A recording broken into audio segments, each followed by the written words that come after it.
अगर आप primary education या प्राइमरी हेल्थ केयर बिजनेस चलाते हैं किसी छोटे गांव में, और वो सेविंग्स मोस्टली फाइनेंशियल मार्केट्स में जाती है क्योंकि अभी तक उसका घर गाड़ी सब कुछ आ चुका है। पिछले 25-30 साल के अंदर हमने इंफ्रास्ट्रक्चर तो इम्प्रूव किया हर वुमेन जब अपने फर्टाइल एज के अंदर। So I will introduce you to how this country and its businesses may evolve over next 10-15 years, because I understand all of you are businessmen, all of you run very successful businesses, and very likely that you would have been a very successful entrepreneur so far, but yet in the current setup you may be facing some challenges. My idea is to sort of give you a glimpse of the future ahead, किस तरह से future play out होगा अगले 5, 10, 15, 20 सालों में। और ये मेरे फिगमेंट ऑफ इमेजिनेशन नहीं है, किस बेसिक फंडामेंटल डेटा बेसिस पे आपको मैं आर्ग्यू करूँगा कि how potentially this business could evolve, this setup और the economy could potentially evolve.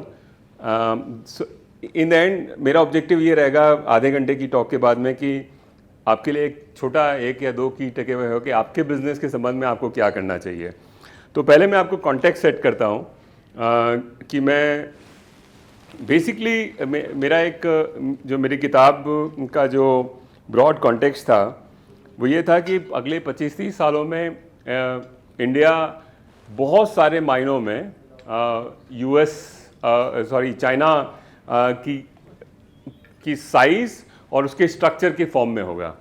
तो एक बेसिक कॉन्टेक्स्ट ये है। तो हम ऐसा देख सकते हैं कि शायद हम 25 साल पीछे हैं चाइना से, लेकिन ये सिर्फ इस बेसिस पे नहीं बोल रहा हूँ कि हम बहुत तेज़ी से ग्रो करेंगे।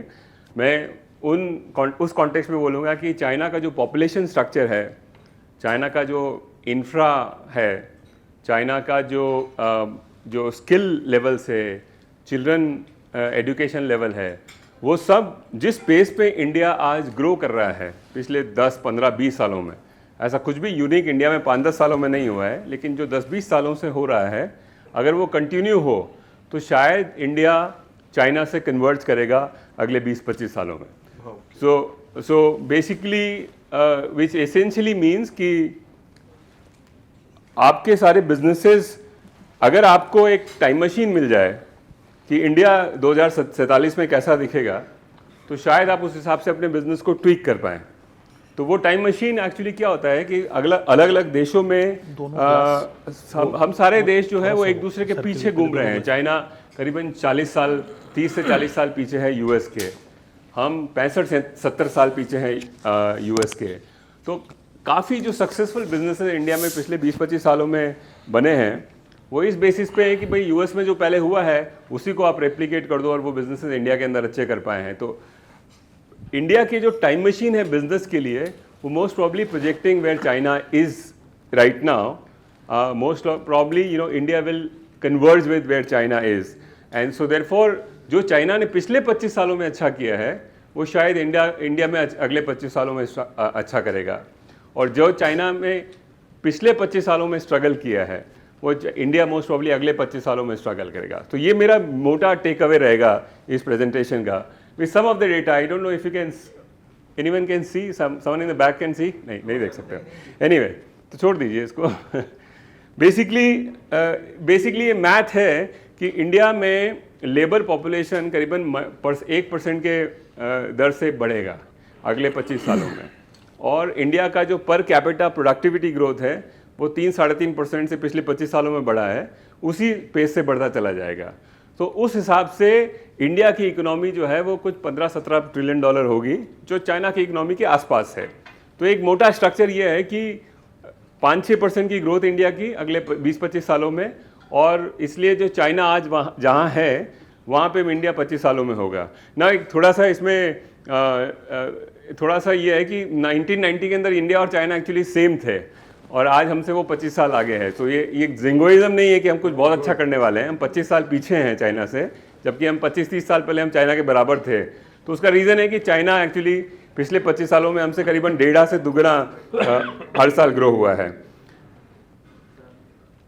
ये दिख रहा है आपको? यस। ओके, तो यहाँ पे मैं आपको एक बेसिकली पॉपुलेशन स्ट्रक्चर बताना चाहता हूँ। This will give you a sense of मैं ये क्यों बोल रहा हूँ कि इंडिया और चाइना कन्वर्ज कर रहे हैं। Just take a note of it, because इस टेबल से हम बहुत सारी लर्निंग्स निकालेंगे। चिल्ड्रन बेसिकली क्या है, 0 से 20 वाले, 20 से 40 वाले, 40 से 60 वाले ओल्ड वर्कर्स और एल्डरली 60 से ऊपर वाले जिनकी उम्र ज़्यादा है। तो ये 4 सेक्शन में सोसाइटी को अगर बांटें तो बेसिकली क्या, जो चाइना में 2022 के अंदर 1/4 लोग जो हैं वो बच्चे थे और 28% यूथ थे, 31% ओल्ड वर्कर्स थे और 19% एल्डरली थे। ठीक है, ये इंडिया के अंदर एकदम अलग है। आज 35% चिल्ड्रन है, 33% यूथ है, 22% ओल्ड वर्कर्स है। लेकिन डेमोग्राफी जो एक ऐसी चीज़ होती है, क्योंकि जो बच्चे 20 साल बाद में जो वर्कर बनने वाले हैं उनका जन्म ऑलरेडी हो चुका है, तो it's very easy to project the demographics. You with me in that? या कि जो 20 साल बाद में जो वर्कर बनेगा, he is already born, right? So which is why it's very easy to project कि 20 साल बाद में वर्कर कितने होने वाले हैं, है ना? So basically it's very easy to see कि जो चिल्ड्रन है वो यूथ हो जाएंगे, यूथ है वो ओल्ड वर्कर्स हो जाएंगे। So essentially given what we know of India today, ये जो पूरा सेटअप है 2047 के अंदर 25% हमारे चिल्ड्रन हो जाएंगे, 28% यूथ, 40 से 60 वाले 28% और एल्डरली 60 साल से ऊपर वाले 19% हो जाएंगे। तो एक तो दो चीज़ें हैं, एक तो इंडिया का जो डेमोग्राफिक चेंज है, एक 35% बच्चे जो है विल बिकम ओनली 25% बच्चे इन ए कंट्री। जब मैं बड़ा हो रहा था तो ये नंबर जो है वो 43% था, यानी हर दूसरा बंदा पॉपुलेशन के अंदर 0 से 20 साल वाला था। वो नंबर घट के 35 हो गया है, वो नंबर और घट करके 25 हो जाएगा, है ना? तो बेसिकली बच्चों की संख्या as a percentage of population कम होगी और यूथ यानी कि 20 से 40 साल वाले बच्चों के लोग जो यूथफुल लोग हैं, जो इसेंशियली लेबर फोर्स के अंदर एंटर करते हैं, उसकी संख्या भी as a percentage of population कम होगी। जबकि ओल्ड वर्कर्स की संख्या जो है वो 22 से 28, 40 से 60 मेरी उम्र के लोग और अक्सर आप जैसे लोग की संख्या जो है as a percentage of population बढ़ेगी। तो ये बेसिक कंस्ट्रक्ट है कि किस तरह से पॉपुलेशन डिस्ट्रीब्यूशन इंडिया के अंदर मूव होगा। बट सबसे इंटरेस्टिंग बात यह है कि इंडिया 2047 का पॉपुलेशन स्ट्रक्चर और चाइना के 2022 का पॉपुलेशन स्ट्रक्चर देखेंगे तो एकदम सेम है। तो अगर आपको इंडिया की पॉपुलेशन स्ट्रक्चर को जानना है 25 साल बाद, तो अगर आप चाइना जाएंगे और वहाँ के कैफ़ेज़ में जाएंगे, वहाँ के रेस्टोरेंट्स में जाएंगे और जो वहाँ की गलियों में जाएंगे, तो वो जो सेंस आपको मिलेगा वही चीज़ इंडिया के अंदर आने वाली है। अब इसका मतलब मायने बहुत सारे हैं। Basically number of children India के अंदर एब्सोल्यूट टर्म्स में 14% से घटेंगे। एक तो मैंने आपको बताया number of children as a percentage of overall population. Number of children जो है 0 से 20 साल है वो 14% घटेंगे। इसका क्विकली बिजनेस इंप्लीकेशन क्या है? अगर आप एक छोटी सी प्राइमरी स्कूल चला रहे हैं किसी गांव में, तो हर साल आपके नंबर ऑफ स्टूडेंट्स कम होते चले जाएंगे। अगर आप मैं भीलवाड़ा से आता हूँ, एक छोटी जगह से, और हमारे जो सब भाई लोग हैं, मैं तो 25-30 साल पहले छोड़ दिया, लेकिन सब लोग टेक्सटाइल का बिजनेस करते हैं और स्कूल यूनिफॉर्म बनाते हैं। ठीक है, वो अब उनको मैं ये बोलता हूँ कि हर साल आपका स्कूल यूनिफॉर्म का बिजनेस जो है वो स्टैग्नेट हो जाएगा या डिग्रो होगा। देखिए 25 साल के अंदर इंडिया, पहले मैंने क्या बताया आपको कि इंडिया जो है वो 25 साल के अंदर कन्वर्ज होएगा चाइना के साथ में। तो ये इससे आप ये कंक्लूड कर सकते हैं कि हाँ मैं ना स्कूल यूनिफॉर्म का धंधा चलाता हूँ तो चलो और बढ़ाते हैं, लेकिन एक्चुअली वो वाला बिजनेस जो है वो डिक्लाइन होने वाला है। अगर आप प्राइमरी एजुकेशन या प्राइमरी हेल्थ केयर बिजनेस चलाते हैं किसी छोटे गाँव में, तो वो डिक्लाइन होने वाला है। जैसे आप पार्ले जी बिस्किट बनाते हैं, पार्ले जी बिस्किट जो है वो अगले 20-25 सालों के अंदर शायद वो बिजनेस जो है यहाँ से स्टैग्नेट होगा या बहुत कम ग्रोथ होगा। उसका रीजन क्या है कि जो पार्ले जी खा सकता है ना, वो ऑलरेडी अफोर्ड कर सकता है, नंबर 1। नंबर 2, अगर ये आपको लगता है कि चिल्ड्रन यानी 0 से 20 साल के लोग सबसे ज़्यादा कंज्यूम अगर पार्ले जी करते हैं और वो पॉपुलेशन इटसेल्फ डिक्लाइन होने वाली है, तो फिर आपको वो बिजनेस कैसे ग्रो करेगा? सो बेसिकली इसको ऐसा स्टैटिस्टिकल या इकोनॉमिक्स वाला ज्ञान मत समझिए। इसके अंदर आपको इस अकेली टेबल में आपको बहुत सारी इंसाइट्स मिलेगी कि अगर डेमोग्राफिक ट्रांजिशन इंडिया के अंदर, पॉपुलेशन ट्रांजिशन अगर ऐसा होने वाला है जैसा चाइना के अंदर पिछले 25 साल में हुआ है, जो होगा एक्चुअली ये सर्टन है। मतलब ये जो नंबर ऑफ चिल्ड्रन 14-15% घटने वाले हैं वो मोर और लेस सर्टन है। ये कुल मिलाकर के 1-2 लाख लोग बच्चों का फर्क पड़ेगा, ज़्यादा फर्क नहीं पड़ेगा। एक और चीज़ है, अगर यूथ पॉपुलेशन जो है इंडिया में 20 से 40 वाले लोग जो है वो फ्लैट है। अगले 25 सालों में जो नंबर ऑफ पीपल और 20 to 40 इज फ्लैट। इसका क्या इम्प्लीकेशन है कि बेसिकली एक मैंने ऐसे लिखा था इसके ऊपर मिसिंग मेट्स इन इंडिया। तो अगले 20-25 सालों में मेट्स, ड्राइवर्स, प्लम्बर्स, इलेक्ट्रिशियंस, ये basically you will find them more and more difficult. Exactly जो चाइना में पिछले 25 साल में हो गया है, बहुत महंगा हो गया है हर चीज़। 20-25 साल पहले ये चीज़ ब्राज़ील में हुआ था कि वहाँ पे अचानक से हर घर के अंदर जहाँ मेड होती थी वहाँ पे मेड्स डिसअपीयर हो गई, और वहाँ पे बहुत बड़े एक्चुअली मिडिल क्लास सोसाइटीज़ के अंदर राइट्स हो गए इस चीज़ को लेकर के कि ना वहाँ की जो औरतें थी उनको मेड्स नहीं मिल पा रही थी। आज के 70-80 साल पहले यूएस के अंदर ऐसे हुआ था कि हर ठीक ठाक घर के अंदर एक मेड होती थी, आज किसी भी घर के अंदर मेड नहीं होती है। अगेन इस छोटी सी लाइन आइटम का ये इंप्लीकेशन है कि यूथ पॉपुलेशन, यूथ का मतलब है 20 से 40 साल के लोग, 20 से 40 साल के लोग जो पॉपुलेशन ओवरऑल है वो फ्लैट रहने वाली है। ये नंबर एक्चुअली 20 से 40 साल के लोग पिछले 25 साल में करीबन डबल हो गए थे। इसका मतलब है कि इन 25 सालों के अंदर मैसिव इन्फ्लक्स है, जो असम से 50 अलग अलग, बिहार से, सब तरह से ड्राइवर आ रहे हैं, कहीं से मेड आ रही है। तो बेसिकली जो अपर मिडिल क्लास और रिच की लाइफस्टाइल जो है वो सब्सटेंशियली इंप्रूव हुई उसका। लेकिन मेरे ख्याल से ये एग्जैक्टली जो चाइना और ब्राज़ील में हुआ है लास्ट 25-30-50 सालों में, 30 सालों में, वो इंडिया में भी होगा कि वो 0% का ग्रोथ होने की वजह से ओवरऑल जो relatively less skilled, relatively cheap labor actually will go down as a excess। अगर आपका बिजनेस इस चीज़ पे रिलाई करता है कि मैं गांव के जो लड़के आते हैं और उनको एम्प्लॉय कर दूंगा, और इतने बच्चे आते हैं तो उनको एम्प्लॉय कर दूंगा सस्ते में, तो वो वाला काम जो है उसके अंदर you will get to most probably struggle, है ना। तो इसलिए चाइना का, सब लोग सोचते हैं चाइना के अंदर जो लेबर प्राइस है, सबको लगता है कि इंडिया लेबर बहुत महंगा है। चाइना का labour is extremely expensive, it's just it's extremely much more productive than India. So on a per capita basis is still much cheaper to actually make an Apple phone there than in India. महंगा है बहुत ज़्यादा, लेकिन productive बहुत ज़्यादा है ना। मेरे को आप 500 रुपये दिन का घंटे का दे सकते हो बोलने का, लेकिन मैं अच्छे से बात नहीं करूँगा, और मेरे को 5000 रुपये दो घंटे का, और मैं अगर अच्छे से बात करूँ तो उसमें बहुत बड़ा क्वालिटेटिव फर्क आ सकता है, right. So basically this is the point on the youth. Old worker 40 से 60 मेरी उम्र के लोग जो हैं, that population is going to expand as never before. 50% वो पॉपुलेशन बढ़ने वाली है। ये नए लोग नहीं हैं, ये वो लोग हैं जो ऑलरेडी हैं, ये वो लोग हैं जो पढ़ लिख करके बाहर निकल रहे हैं, अभी ठीक ठाक कर रहे हैं। ये लोगों की पॉपुलेशन में बहुत बड़ा बल जाने वाला है। This actually has a large implication that India का most probably wealth will rise sharply। क्योंकि सब देखो 20 से 40 साल की उम्र तक बंदा जो है वो कमाता है, लेकिन खर्च भी करता है, साथ में घर बनाता है, कार खरीदता है, लेकिन सेविंग्स एक आम आदमी की आपकी देखोगे तो। लेकिन 40 साल बाद में बंदा जो है वो कमाता सबसे ज़्यादा 40 से 50 साल की उम्र में है, लेकिन उसका एक्सपेंडिचर ओवरऑल कम होने लगता है, तो उसकी सेविंग्स बढ़ जाती है, और वो सेविंग्स मोस्टली फाइनेंशियल मार्केट्स में जाती है, क्योंकि अभी तक उसका घर, गाड़ी सब कुछ आ चुका है। तो इसकी वजह से इस कोहोर्ट की वजह, ये कोहोर्ट जो है 40 से 60 साल का, बिकॉज इसकी population is going to rise very very rapidly, है ना। अब देखिए देश की पॉपुलेशन ऐसा लग रहा है कि 1% बढ़ रही है, लेकिन इसमें भी 4 अलग अलग सेक्शंस के अंदर एक जगह श्रिंक हो रही है, एक जगह फ्लैट है, एक जगह मैसिव ग्रोथ हो रही है, और एक जगह एल्डरली पॉपुलेशन है वो 129% से बढ़ रही है। अगर आप एल्डर के बिजनेस के अंदर हैं, एग्जैक्टली जिस तरह से चाइना में पिछले 8-10 सालों में, अभी यहाँ इंदौर में भी कुछ बिजनेसेस चालू हुए हैं, लेकिन एल्डर के बिजनेस अगर कोई चला रहा है तो मेरे ख्याल से अगले 25 साल के अंदर वो अनप्रेसिडेंटेड बूम आएगा, क्योंकि इंडिया में नॉन एग्जिस्टेंट है टुडे, बट वो अनप्रेसिडेंटेड बूम आएगा most probably in elder care business, diabetic care, all kind of metabolic disease care. So ये सब के अंदर most probably there is going to be a substantial gains as far as business is concerned।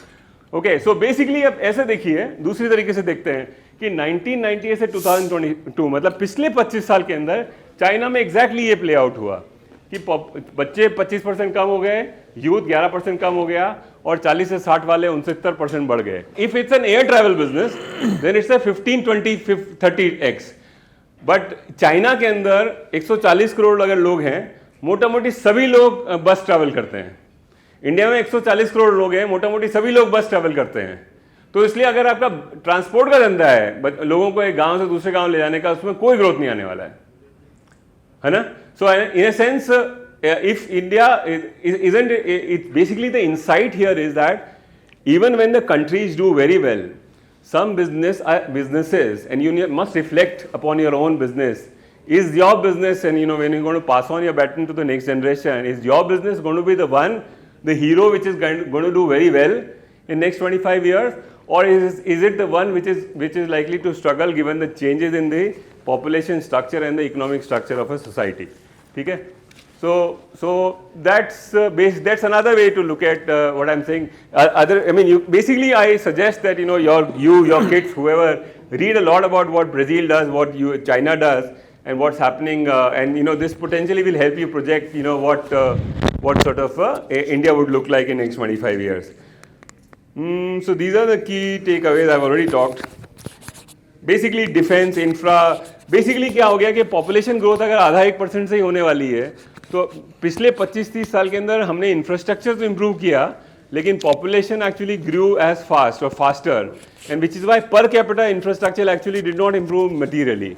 But because of population slow होने वाली है और infrastructure उसी space से कोई तेजी से नहीं लेकिन उसी पेस से ग्रो होता रहेगा, उसकी वजह से इंफ्रास्ट्रक्चर, लॉजिस्टिक्स, ये सब एक्चुअली अपने सारे बिजनेसेस के अंदर काफी इंप्रूव होगा.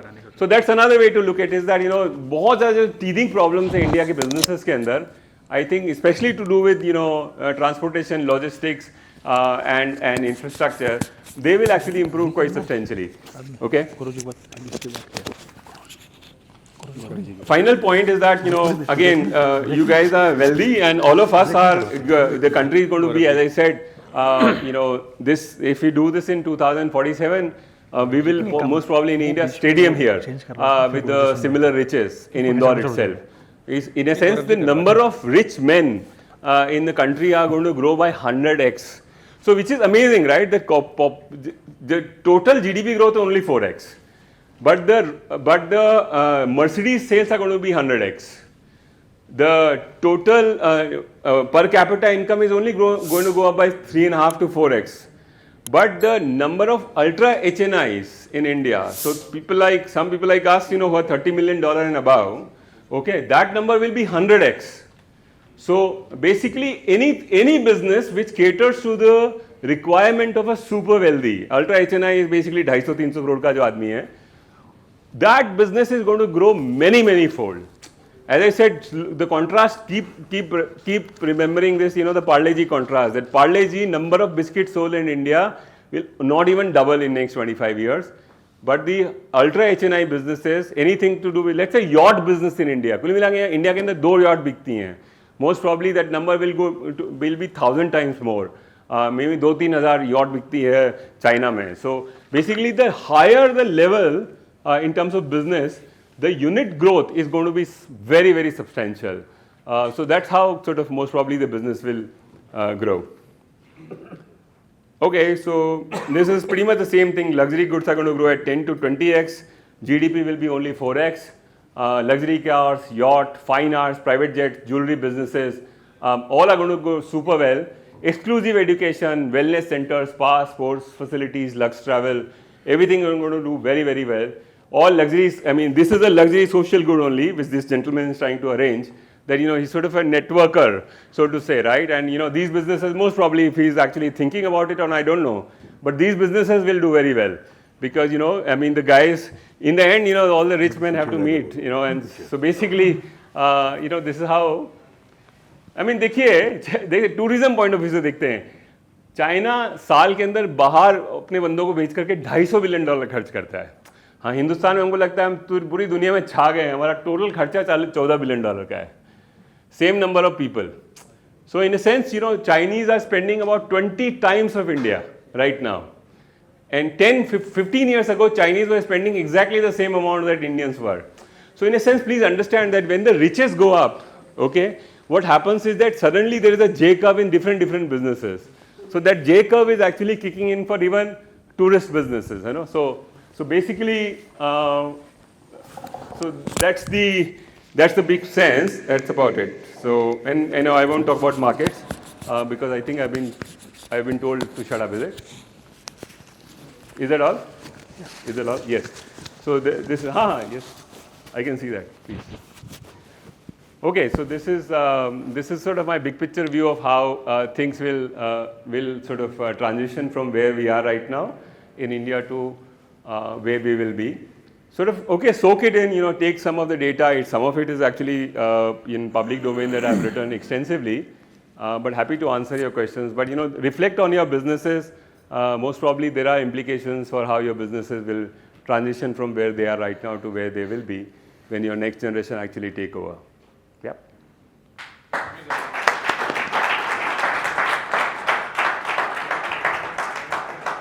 Questions? Sorry? Questions? Yes, any questions for me? Yes, sir.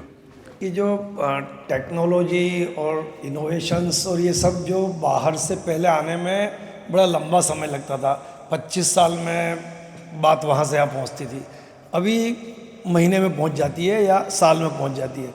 तो जो गैप है प्रोग्रेस की, पिछले 25 साल में चाइना में जहाँ पहुँचे और हम अगले में पहुँचेंगे, हो सकता है ये 5 साल में हो जाए?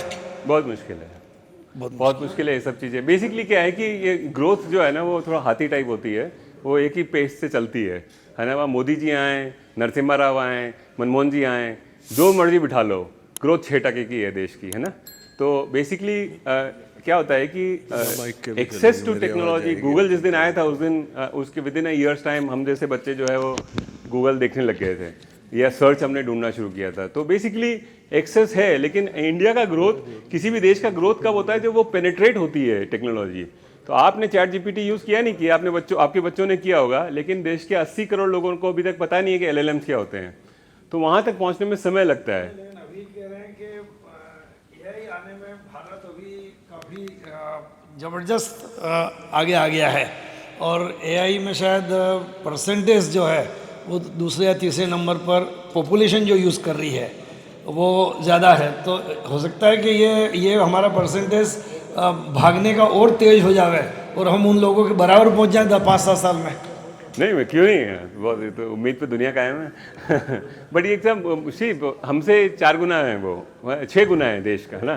तो जैसे 5 साल में हम 6 गुना हो जाएं, तो इसका मतलब आपको ऐसा फील होने लगेगा, बैठ ही नहीं पाओगे 2 मिनट भी। 6 गुना बिजनेस हो जाना 5 साल में, यहाँ से 6 टाइम्स। कौन सा बिजनेस आपने पिछले 5 सालों में देखा है जो ग्रो हुआ है इस स्पेस से? तो बेसिकली क्या है कि ग्रोथ बड़ी ठंडी चीज़ है, वो अच्छे जिस हिसाब से होती है उसी हिसाब से रहती है हमेशा। सॉरी, जस्ट जैसा आपके बात भी कह रहा था कि 25 साल पहले 1990 में, सर रिपीट कर। 1990 में भारत और चाइना एक जैसा था, एक जैसे है ना। तो उन्होंने क्या करा कि वो अपने से 25 साल आगे हो गए, समय दोनों के साथ बराबर चला, सिस्टम साथ में चला। तो मैं जैन साहब के साथ सहमत होने की कोशिश करूँगा कि क्यों ना इंडिया भी 25 साल में ऐसा हो सकता है। हाँ, 25 साल में हो सकता है ना। एक्चुअली मैं आपको दूसरी स्टोरी सुनाता हूँ कि 25 साल पहले पाकिस्तान और भारत बराबर थे। सीताराम। पाकिस्तान वाले बोल रहे मालिक आपने क्या किया ऐसा, हाँ, बम तो आपके पास में हमसे ज़्यादा हैं। सही बात। सर लास्ट क्वेश्चन और लूंगा मैं, एक लास्ट क्वेश्चन और लूंगा।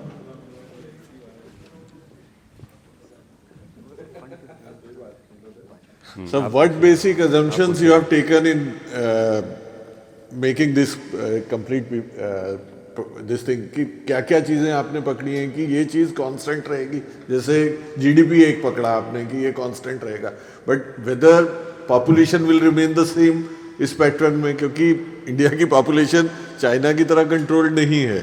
नहीं, बट एक्चुअली पॉपुलेशन अगले 20 साल में सर क्या होने वाला है ना, वो मोटा मोटी we know this already. Population के को 2 ही चीज़ें हैं कि टोटल फर्टिलिटी रेट क्या है देश का, मतलब हर वुमेन जब अपने फर्टाइल एज के अंदर ऑन एवरेज कितने how many children she is going to have, है ना। This is called TFR, total fertility rate. वो नंबर जो था, even my mum was around, it was when she was giving birth to me there were 4. My dadi was there, it was 8. When my wife arrived it became 2. My child is going to get married very soon, he is likely going to have 1. So the total fertility rate we already know, okay. we already know the number of women which will produce children in next 25 years, right? We know it already. So therefore, we sort of pretty much know that population structure, a number of children, old workers, young workers, all of them already, with very little deviation I can project. So all of that is known to us. We also know the family structure now, dependencies also. So to that extent, it's very easy to project the future about the structure of the population. We also know the last 20-25 years of India's growth. So and actually क्या होता है, growth is always about simple thing, number of labor population. Because बच्चे कुछ बनाते नहीं हैं, बूढ़े कुछ बनाते नहीं हैं, तो जो जवान हैं, यानी कि 20 से 60 साल के लोग हैं, है ना, वही काम करते हैं, वही जीडीपी बनाते हैं. वो पॉपुलेशन को अगर हमने मेजर कर लिया हर साल, तो उससे हम निकाल पाएंगे कि मोटा मोटी हमारा ग्रोथ क्या होगा.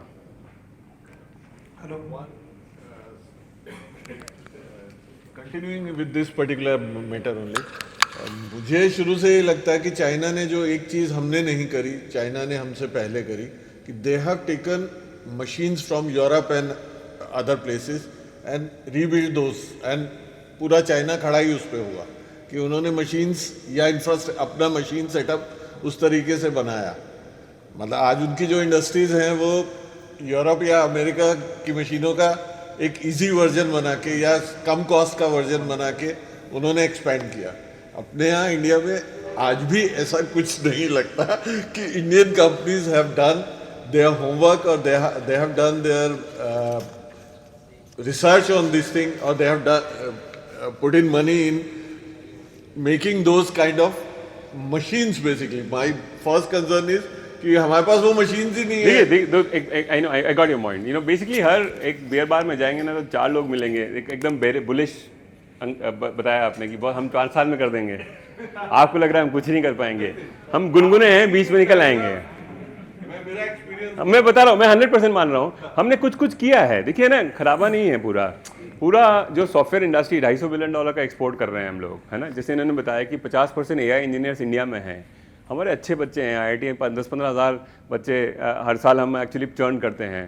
पहले टॉप 100 बच्चे हमारे इंडिया के हैं, वो MIT इक्विवेलेंट सैलरीज पाते हैं. पूरी दुनिया आज है ना, जो जकबर्ग का कल अनाउंसमेंट था, $10 मिलियन की सैलरी के ऊपर बच्चों को वो ले रहा है. उसमें से बहुत सारे लोग IITians हैं.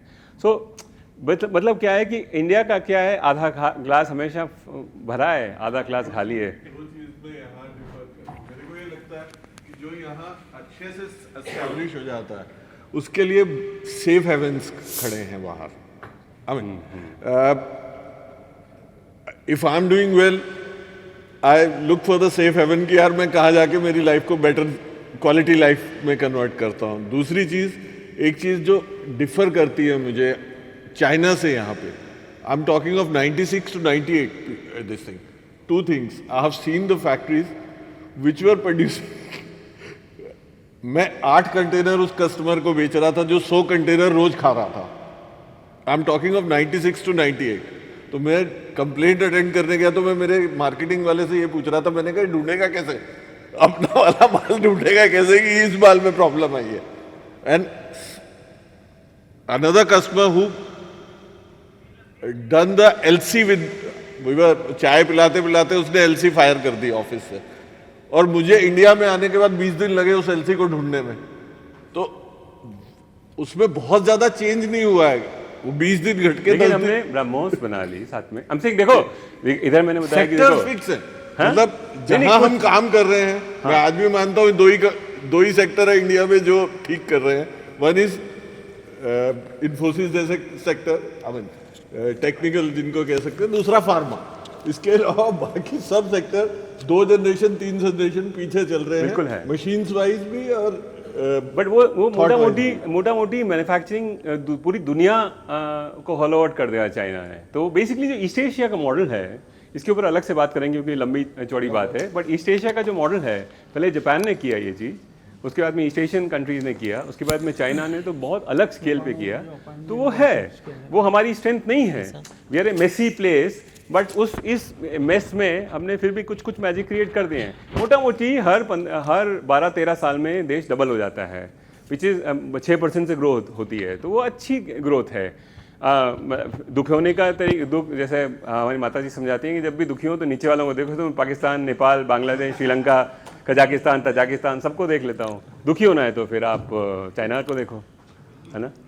हेलो सर, HNI का जो माइग्रेशन है, जो अभी पिछले 5-7 साल से ज़्यादा हो रहा है, आपके जो भी स्टेटेड ये जो भी दिखाया आपने, उस पर क्या उसका इफ़ेक्ट्स आएंगे? सर क्या है कि अमीर आदमी जो अभी ऐसा कुछ HNI का ज़्यादा नहीं है ना। अब इंडिया के पॉइंट ऑफ व्यू से देखेंगे तो बहुत ज़्यादा है, लेकिन चाइना से कंपेयर करेंगे आप, थोड़ा गूगल सर्च कर लेना कि चाइना में HNI, UHNI कितने छोड़ रहे हैं, हमारे यहाँ कितना छोड़ रहे हैं।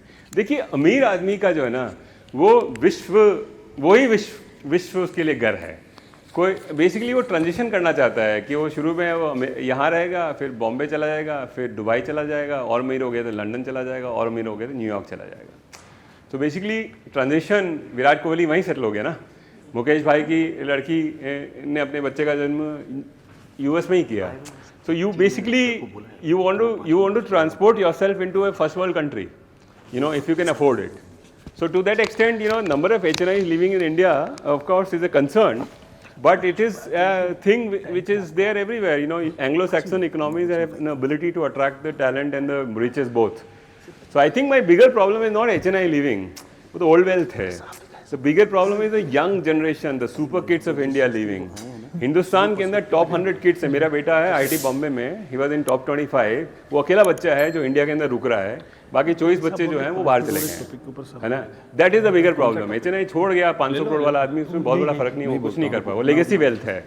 The bigger problem is actually that if my kid and the other kids actually who are actually going to be the gift to this country, who are going to be the build AI and the defense, if they are going to leave this country and then go there, then they know there is no fate. So in a sense, अगर government को कुछ काम करना है तो इन बच्चों को रोकना चाहिए, है ना। HNI को जाने दो।